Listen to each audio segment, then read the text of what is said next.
walking towards you, feeling of death in every room, sounds of the dead being dug, that feeling of fear, the feeling of trepidation, playing a game, contacting the dead. The paranormal is basically the other side. We don't know anything about it except that some people can feel it in a vibrational form.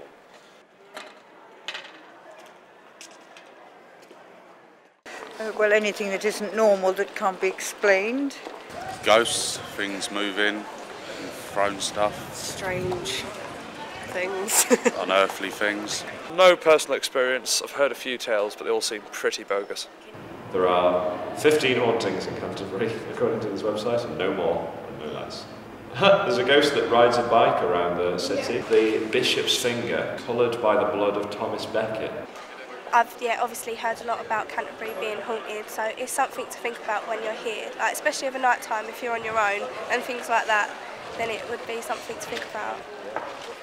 I think that there's been a lot of stuff that people have said has gone on in Canterbury. I've never seen anything myself, but I think for that many people to say it, there must be something, there must be some form of basis to have it on. If anywhere's haunted, Canterbury will be.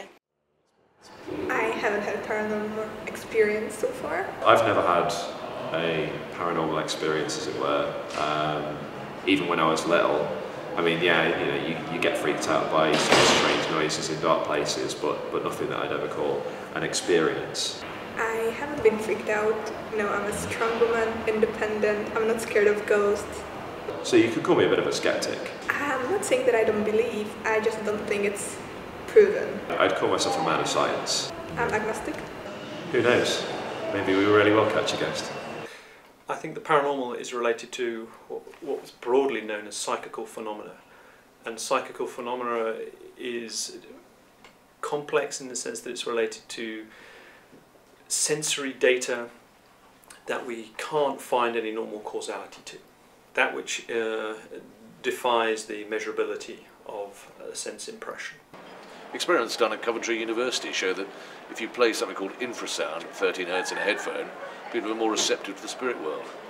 So maybe it's more about what goes on in the brain. I worked at the Centre in Edinburgh for Parapsychological Phenomena, and many of the researchers there were sent out to people who experienced strange presences in houses, and they would be asked to investigate these phenomena. So we're on our way to Joyce's house in Ashford, where hopefully she is going to tell us a little bit about the paranormal experiences that she has had. What I'm hoping to gain is, and this is something I alluded to in my short introduction in the film, what I'm hoping to gain from this is a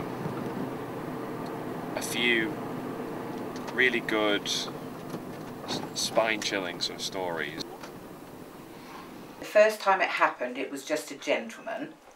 There's also been 3 gentlemen, and they always smile, no matter who they are. They always got a smile, and then they just go. Yeah, just fade. Yes. I worked in the Padua Children's Ward at the William Harvey as a domestic, and I was cleaning a room of this little girl that was dying of leukemia. And she said to her mummy, she said, "Mummy, why is the man stood there at the door in black?" And her mum turned and she said, "There isn't anybody there." And there was, the man was stood there in black. So and the little girl said, "I think he wants me to go with him. Is it my time?" Right. My mother just said, "If you feel it's your time, sweetheart." "Well, I really want to go with him," she said. Bless her, closed her eyes and just passed away. To me, it seems that he's a comfort. He's the one that lets you know, or let the little girl know, that it was time for her to go. So I think what is difficult to say. What would you say he was? A saviour, somebody that was there to protect. Well, the first time I got involved in the paranormal, to be fair, was I was 13 years old at school in Goudhurst in Kent, and I wanted to run away with my best friend to Florida, of all places. Didn't know where it was, assumed it was near Maidstone. So we planned to meet around the back of the bike sheds, as boys do, at around 9:30. But when he never showed up at that particular night, I waited until midnight, hoping that he was going to turn up, and he never did. So I went back to the dormitory, and I could hear and smell my friend before I saw him, except from farting and snoring, you know how boys do. And I left him to sleep and went back to my own room. And about 4:30 he came to my bedside and said, "Come on, let's go now!" Shocked me beyond belief. I wasn't going to go anywhere. I said the same. "You send me a postcard from Florida when you get there. Have a good journey. I'm not going anywhere now. 4:30, I never get a taxi." He turned on his heels with his rucksack over his shoulder and sloped off to the darkness. The last I ever saw of him. Next morning I woke early to have a double breakfast. Public school can go around twice, we all look the same. And the headmaster asked me, "Where's Miles?" Well, I just said he'd having a lie-in. Didn't say he'd run away to Florida. I had to worry him. Then at 4:30 that afternoon, Kent police turned up at the school and told us that Miles was killed the night before on a place called Linton Hill, 10 miles from our school at precisely 4:30. Now, I wasn't the only one to see Miles because other boys in the dormitory saw him too. So it wasn't really a ghost. But what I'd seen was something called a crisis apparition. A split second when whatever it is up there gives you a split second to say goodbye to your friends. Many people in their life go through life and see these crisis apparitions. They don't know the person's dead, so they don't necessarily bat an eyelid. It's usually in a dream state. His father saw him too that night in Manchester, hundreds of miles away, woken in his dreams by the sight of Miles standing by his bed saying, "Let's go." I think that we need to be careful of not reducing these elements completely to our temporal world or to scientific reductionism, i.e. fantasy projection, which is often thought, of course, after people die there is a grief response to phenomena where you can have the sense of a presence. But I also think that we shouldn't underestimate our amazing natural capacities of the human mind. I'm in a deep sleep and I wake because I feel the presence that someone is in my room. And 9 times out of 10 when I wake up, they are. And neuroscientists have done very fascinating work on the spinal cortex, what's often called the reptilian mind, which is that a part of the brain which is similar to other reptiles, where we have extraordinary capacities, and the capacities to be able to see things beyond a direct sensory correlation. Blind people can still see ghosts. I have a friend who's psychic but blind. She still sees ghosts. So they're not in the eyes, they're more in the optic nerve and how the brain interlopes them. Well, in the late 19th century there was a lot of interest in terms of trying to find scientific evidence for the so-called paranormal. A lot of work with mediums and psychics trying to provide evidence.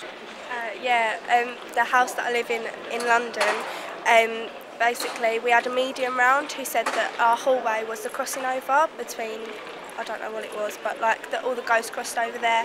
I've been told actually by a clairvoyant I went to see that it's possible they opened up a Ouija board and did not finish the process. Right. So they're So it's like a doorway. Belief is a part of being human. You can't function without belief. To have beliefs about the nature and structure of the universe is an extended form of belief. One also has to recognise that beliefs are determined by the social world itself. At the time of the telegram, the development of the telegram, belief in spirits was dominant. There was a correlation. Interesting enough that the sense of the technology of mobile phones created the belief and the re-emergence of the idea of angels. We also have to understand about the power of visual media, how visual media impacts upon our emotional and belief world. So you can't disconnect the religious or mythical realm from the technological and social world. They're always parallel, and therefore, because they're about how human beings make sense of their lives, then beliefs adapt and change accordingly.